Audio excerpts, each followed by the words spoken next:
ఈరోజు దేవుని వాగ్దానం రాజులు రాసిన 2వ గ్రంథము 19వ అధ్యాయం 6వ వచనం.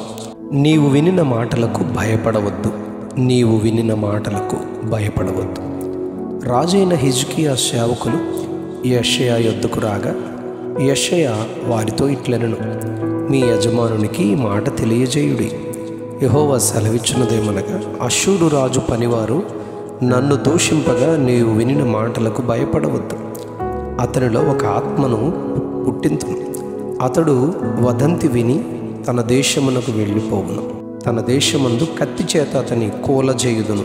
పరిశుద్ధ గ్రంథంలో ఎంతో వివరణాత్మకంగా రాజుల చరిత్రను దేవుడు రాయించారు. ఇశ్రాయేలు కుటుంబం వారు దేవునిని ఆశ్రయించారు.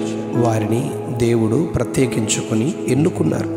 ఇశ్రాయేలు వారిపై దేవుడు నియమించిన 2వ రాజైన దావీదు దేవుని ఆజ్ఞలను కట్టడలను అనుసరించి నడిచిన కారణంతో దేవుడు, నీ కుటుంబంలో రాజులు నా కొరకు ఉండకపోరని దేవుడు వాగ్దానం చేశారు. అలాగే సూర్యుడున్నంత వరకు ఇశ్రాయేలు నిలిచి ఉంటుంది అని దేవుడు తన వాగ్దానాన్ని చేశారు. 72వ కీర్తన 17వ వచనంలో, 89వ కీర్తన 35వ వచనంలో, అతని నామము అతని సింహాసనము సూర్యుడున్నంత కాలము చిగుర్చుచుండును, నా సన్నిధిని అతడుండును అని సెలవిచ్చారు. అయితే దేవుని శక్తిని ఎరుగని, ఆయన నామము యొక్క బలమును ఎరుగని రాజులు నేటికి కూడా ఇశ్రాయేలు దేవుని దూషిస్తూ దేవుని ప్రజలైన వారిని తృణీకరిస్తూ గర్వపు మాటలు పలుకుతూనే ఉన్నారు. దేవుని ప్రజలైన వారిని దూషించే ప్రతి దూషణ మాటలు అవి దేవుడు వింటున్నారు. ఆయన చెవులుండి ఆలకించే దేవుడు. ఈ ధ్యాన వాక్యంలో అష్షూరు రాజు పనివారు నన్ను దూషింపగా నీవు వినిన మాటలకు భయపడవద్దు అని దేవుడు హిజ్కియా రాజుతో చెబుతారు. హిజ్కియా రాజు దేవుని యందు భయభక్తులు కలిగిన రాజు. అతని అనారోగ్యంలో మరణకాలంలో దేవునికి ప్రార్థించి తన ముఖము గోడతట్టు త్రిప్పుకొని, యెహోవా యథార్థ హృదయముతో నీ సన్నిధిని నేనెట్లు నడుచుకుంటున్న కృపతో జ్ఞాపకము చేసుకొనమని ప్రార్థించి తన ఆరోగ్యాన్ని పొందుకుని 15 సంవత్సరాలు దేవుని కొరకు జీవించిన గొప్ప రాజు. అయితే అష్షూరు రాజు గర్వించి తన పనివారితో ఒక ఉత్తరాన్ని వ్రాసి పంపిస్తాడు. అందులో ఇశ్రాయేలు దేవుడైన యెహోవా నామాన్ని దూషిస్తూ అవమానిస్తూ, అష్షూరు రాజైన సన్హెరీబు చేతిలో సకల రాజులు నశించిపోయారు. గోజాను వారు, హారాను వారు కానీ, రెజీవులు కానీ, తెలష్పారులో నున్న ఏదేనీయులు కానీ తమ దేవతల సహాయం వలన తప్పించుకోలేకపోయారు. హమాతు రాజు, అర్పదు రాజు, నెపర్వీయము, హేనా, ఇవ్వా అను పట్టణముల రాజులు ఏమయ్యారు? యెరూషలేము అష్షూరు రాజు చేతికి అప్పగింపబడదని చెప్పి నీవు నమ్ముకొని ఉన్న నీ దేవుని చేత మోసపోకొని గర్వముతో రాసిన సన్హెరీబు ఉత్తరాన్ని హిజ్కియా దేవుని మందిరములో విప్పి పరిచి ఆయన సన్నిధిని ప్రార్థిస్తూ, యెహోవా, కెరూబుల మధ్య నివసించు ఇశ్రాయేలు దేవా, భూమి ఆకాశములను సృజించిన అద్వితీయ దేవా, నీవు లోకమందున సకల రాజ్యములకు దేవుడవై ఉన్నావు.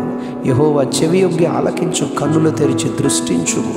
జీవము గల దేవుడివైన నిన్ను దూషించుటకై సన్హెరీబు పంపిన వాని మాటలను చెవిని పెట్టుము. అష్షూరు రాజులు ఆ జనములను, వారి దేశమును పాడు చేసి వారి దేవతలను అగ్నిలో వేసినది నిజమే గాని యెహోవా మా దేవా, లోకమందున్న సమస్త రాజులు, జనులు నీవే నిజముగా అద్వితీయ దేవుడైన యెహోవా అని తెలుసుకున్నట్లుగా అతని చేతుల నుండి మమ్మను రక్షించుమని ప్రార్థించారు.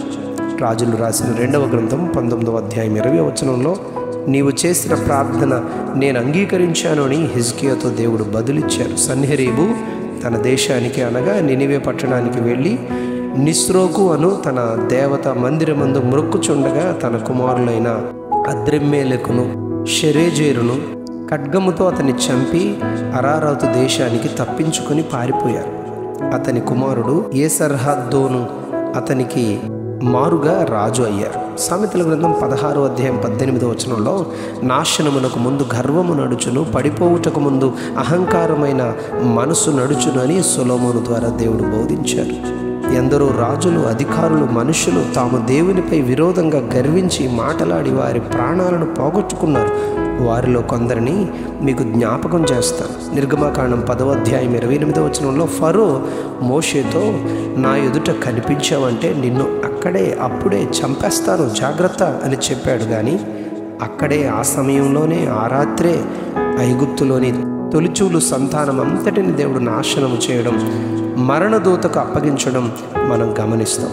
సమూయేలు మొదటి గ్రంథంలో 17వ అధ్యాయం 43-44 వచనాల్లో ఫిలిష్తీయుడైన గొల్యాతు దేవుని సైన్యాన్ని తిరస్కరించి దేవుని దూషించి గర్వముతో దావీదును తన దేవతల పేరట శపించి దావీదుతో, నీ మాంసమును ఆకాశ పక్షులకు భూమృగాలకు ఇచ్చేస్తానని ఆ ఫిలిష్తీయుడు దావీదుతో అంటాడు. కానీ యుద్ధము యెహోవాదే అన్న దావీదు పక్షంగా దేవుడే యుద్ధము చేసి ఒక్క రాయితో ఒడిసెల దెబ్బతో గొల్యాతును చంపడం, అతని శిరస్సును తీసుకుని వెళ్ళి సౌలు చేతికి అప్పగించడం జరిగింది. ఎస్తేరు గ్రంథంలో 3వ అధ్యాయంలో హామాను యూదులందరినీ మొర్దెకై అలానే అతని కుటుంబాన్ని ఎదిరించి దేవుని పిల్లలు హతమార్చడానికి ఎంతో ప్లాన్, ఉరికంబము మొర్దెకైకి నాశనము చేసే తేదీని నిర్ణయించి యూదులను చంపాలనుకున్నాడు. 3 దినముల ఉపవాస ప్రార్థన తరువాత హామాను రాజు ద్వారానే ఉరి తీయింపబడ్డాడు.